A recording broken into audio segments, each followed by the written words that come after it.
Psychology says people who genuinely prefer staying at home over going out are often misunderstood, labelled as antisocial, depressed, or even lazy.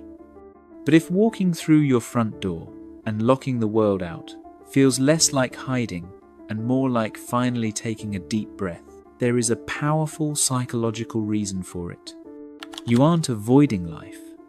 You are practicing what environmental psychology calls restorative niche construction. While society tells you that you should be out buzzing with the crowd, your brain likely possesses a superior regulatory system that knows exactly what it needs to function at its peak. You don't hate people. You just respect your own energy too much to waste it. If your home is your sanctuary, you likely possess these 5 rare personality traits. 1. You have a low tolerance for performative socializing. If you love staying home, you have likely noticed a painful pattern when you do go out. Most people aren't actually listening to each other. They are just waiting for their turn to speak. You find large social gatherings draining not because you are shy, but because they are often filled with surface-level noise. You would rather sit in silence than participate in a conversation where people are wearing masks, trying to impress each other, or faking interest.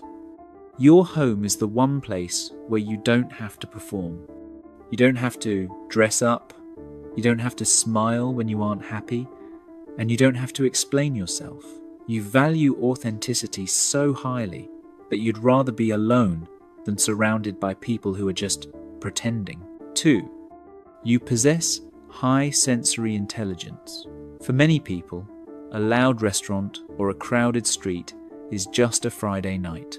But for you, it feels like an assault on your nervous system. Psychology suggests that homebodies often score higher on sensory processing sensitivity. You notice the noise, the chaotic energy, and the demands of the environment more as intensely than others. When you stay home, you aren't just sitting there. You are controlling your environment. You are curating the lighting, the temperature, and the sound levels. This isn't about fear, it's about optimization. You have learned that your brain works like a high-performance computer.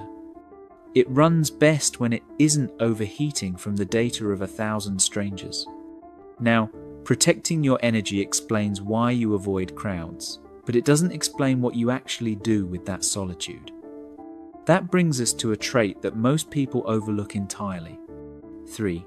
You view your home as a laboratory of the self. Society thinks you are doing nothing at home, but you are likely busier than anyone knows. You are a crafter, a gardener, a writer, or a builder. Research into flow states shows that deep creativity requires the absence of interruption. You love being home because that is where your tools are. That is where you cultivate your garden, work on your art, or dive into complex topics without someone asking you, "What do you do for work?" every 5 minutes. You aren't isolating. You are incubating ideas. 4. You have a high peace threshold. You have likely reached a point in your life, perhaps after a hectic youth or a toxic job, where you realize that drama is the most expensive thing in the world, and you refuse to pay the price anymore. You have realized that as we grow older, we simplify. You curate. You have probably had friends who only wanted to dump their trauma on you, or social circles that thrived on gossip. Staying home is your way of setting a physical boundary against chaos. You have discovered that a quiet night with a pet, a book, or a partner who gets it provides more dopamine than a night out ever could. You aren't lonely, you are peaceful. And to the chaotic mind, peace looks like boredom. But to you, it looks like freedom. Here is the truth. Loving your home isn't a weakness. It is a sign of self-sufficiency. According to the Savanna Theory of Happiness, highly intelligent people actually experience lower life satisfaction when they socialize frequently. Why? Because they are focused on long-term objectives and inner growth. Your ability to be happy within your own four walls means you have built a life you don't need to escape from. You haven't withdrawn from the world. You've just built a better one inside. If your home is your favorite place on earth, drop a house emoji in the comments below. And if you want to understand more about why your brain prefers depth over noise, hit that subscribe button and also check out our newsletter. I share some values there too,